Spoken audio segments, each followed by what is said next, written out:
হরে কৃষ্ণ। সবাইকে শুভ দুপুর। আমরা জানি অঞ্জনে তুলসী মায়ের সাথে খুব ভুল করতেছি।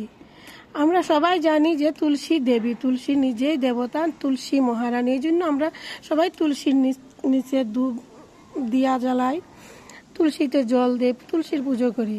তারপরেও কিন্তু আমরা তুলসী মায়ের সাথে একটা ভুল করতেছি।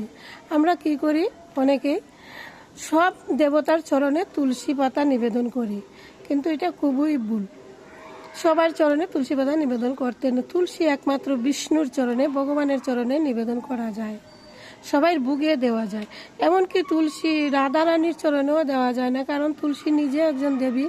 রাধারানী দেবী, লক্ষ্মীর চরণেও দেওয়া যায় না, কারণ ওদের তুলসী হলো লক্ষ্মী, রাধারানী ওদের সখী।